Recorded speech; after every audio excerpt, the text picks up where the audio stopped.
నమస్కారం డాక్టర్ విజయభాస్కర్ గారు. సార్ చాలా మంది వరకు రిపీట్. నమస్కారం డాక్టర్ విజయభాస్కర్. నమస్కారం సార్ చాలా మంది వరకు కాలు కానీ చేయగలిగిన ఇరిగిపోయింది అనుకోండి, లోపల స్టీల్ పెట్టించుకుంటూ ఉంటారు. అది పెట్టించడం వల్ల ఏదైనా ప్రాబ్లం వచ్చే అవకాశం ఉందా? ఉంటే ఎలాంటి ప్రాబ్లమ్స్ వస్తాయి అండ్ ఎలాంటి జాగ్రత్తలు తీసుకుంటే బాగుంటుంటారు?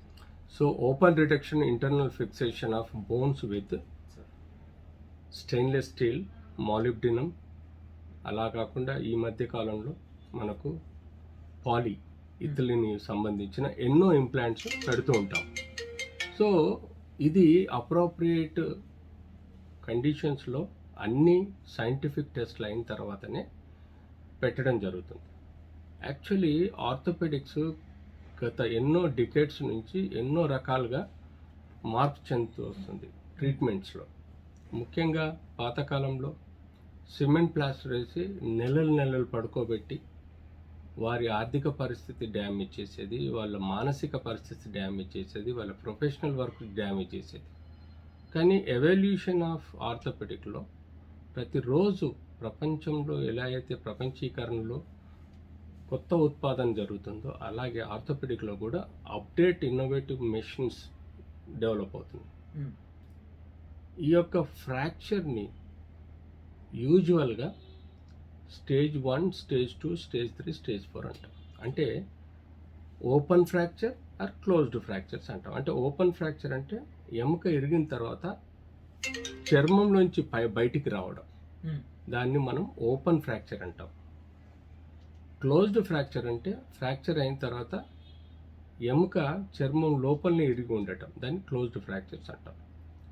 సో ఓపెన్ ఫ్రాక్చర్స్లో ఎముక బయటికి ఎక్స్పోజ్ అయినప్పుడు ఎన్విరాన్మెంట్కి డస్ట్ పార్టికల్స్ కానీ ఆర్ వెదర్లో ఉండే బ్యాక్టీరియా, ఫంగై అండ్ మనకు వైరల్ ఎఫెక్ట్స్ ఆర్ టాక్సిన్స్ ఉంటాయి.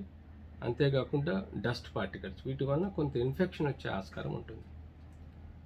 సో ఈ యొక్క ఇంప్లాంట్స్ స్టెయిన్లెస్ స్టీల్ కానీ, మాలిబ్డినం కానీ, టైటానియం కానీ, ఈ మెటల్స్ ఎప్పుడైతే మనం ఈ సొసైటీలోకి ఇంట్రొడ్యూస్ చేశామో, మూమెంట్ ఈజ్ లైఫ్ అంటే వ్యక్తి కంటిన్యూస్ బెడ్ రిటర్న్ కాకుండా త్వరగా తన ప్రొఫెషనల్ లైఫ్కి చేరుకునే విధంగా మూమెంట్ ఈజ్ లైఫ్ అంటే ఎర్లీగా లేచి నడిచి పని చేసుకునే విధంగా చేసేదాన్ని ఈ ఇన్నోవేటివ్ టెక్నాలజీలో ఈ యొక్క ఇంప్లాంట్స్, మీరు ఏవైతే రాడ్లు అంటున్నారో వాటిని మేము ఇంప్లాంట్స్ అంటాం. ఆ ఇంప్లాంట్స్లో స్క్రూస్ ఉంటాయి, ప్లేట్స్ ఉంటాయి, రాడ్స్ ఉంటాయి. సో ఈ ఇంప్లాంట్స్ హై క్వాలిటీ మెటల్స్ ద్వారా తయారు చేయబడుతుంది. అంతేకాకుండా వాటిని మేము స్టెరిలైజ్ చేస్తాం. అంటే స్టెరిలైజ్ చేయడం అంటే ఆ ఇంప్లాంట్స్ని zero virus, zero bacteria, zero fungi, no toxins, zero toxins రూపంలోకి మార్చిన తర్వాతనే సమగ్ర యాంటీబయాటిక్ థెరపీ వ్యక్తికి, ఆ పేషెంట్కి వేస్తూ ఈ ఇంప్లాంట్స్ పెట్టడం వలన బాడీలో zero complications or zero infections లేనప్పుడే పెట్టడం జరుగుతుంది. సో యూజువల్గా మన బాడీ ఏ ఇన్ఫెక్షన్స్ వచ్చినా కూడా అది పెయిన్ రూపంలోనో, వాపు రూపంలోనో, లేకపోతే నొప్పి రూపంలోనో, లేకపోతే ఎర్రబడే రూపంలో కనబడుతుంది. దానికి అర్థం ఇంజురీ అయి ఉండాలి, లేకపోతే ఇన్ఫెక్షన్స్ అన్నీ వచ్చి ఉండాలి. అలాంటి సమయాలలో అబ్సల్యూట్ మేము రక్త పరీక్షల్లో తెలుసుకుంటాం ఆ వ్యక్తికి ఇన్ఫెక్షన్ ఉందా లేదని. డబ్ల్యూబీసీ కౌంట్ చూడడం వలన ఈ వ్యక్తికి ఇన్ఫెక్షన్ ఉందా లేదని తెలుస్తుంది. అలాంటి సమయాలలో మేము ఈ రాడ్స్, ప్లేట్స్, స్క్రూలు కానీ పెట్టకుండా జాగ్రత్త పడతాం, పెట్టము కూడా.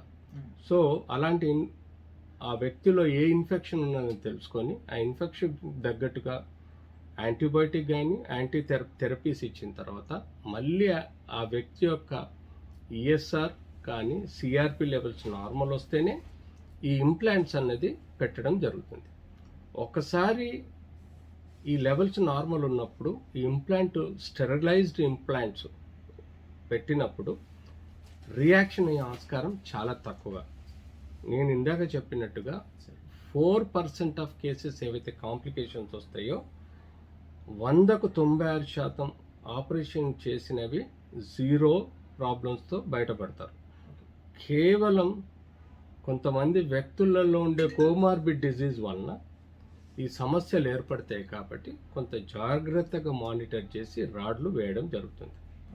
సో ఈ రాడ్లు, స్క్రూలు, ప్లేట్లు ఫిక్స్ చేయడానికి ముఖ్య కారణం ఏంటంటే ఇదివరకు 6 నెలలు 6 సంవత్సరాలు పడుకోబెట్టే కన్నా ఈ ఇంప్లాంట్స్ పెట్టడం వల్ల వితిన్ 1 డేలో లేచి నడిచే ఆస్కారం ఉంటుంది, వితిన్ 6 వారాల్లో లేచి నడిచే ఆస్కారం ఉంటుంది. So this is called a moment of life అంటాం. సో ఇలా చేయటం వల్ల వారు మానసికంగా బాధపడరు, ఆర్థికంగా బాధపడరు, శారీరకంగా కూడా బాధపడరు.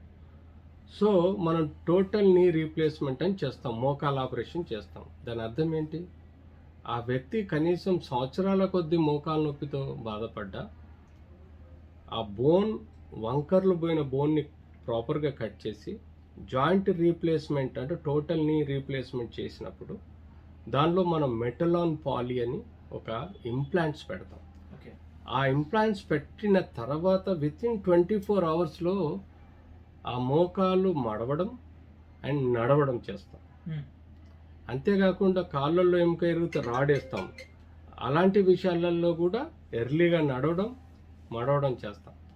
సో ఈ రోజున్న టెక్నాలజీ ప్రకారం ఎంత ఫాస్ట్గా వ్యక్తిని రికవర్ చేసి తన ప్రొఫెషన్లో ఎదగలుగుతాడో అంత వారికి మానసికంగా, ఆర్థికంగా ఇబ్బందులు రాకుండా చూసే ప్రక్రియనే ఈ బోన్స్లలో ఇంప్లాంట్ వేసి సక్సెస్ చేయడం అనేది మేము పరిగణలో తీసుకున్నాం. కాబట్టి రోజు చాలా రకాల ఇంప్లాంట్స్ మనకు మార్కెట్లోకి వస్తున్నాయి.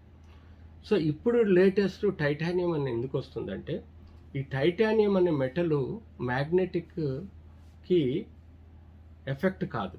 అంటే మనం ఎంఆర్ఐ స్కాన్ చేసుకోవాలని ఫ్యూచర్లో ఉంటే ఈ స్టెయిన్లెస్ స్టీల్ రాడ్ వేయటం వలన ఆ మ్యాగ్నెటిక్ సిస్టమ్ తోటి డ్యామేజ్ అయ్యే ప్రాబ్లం ఉంటుంది.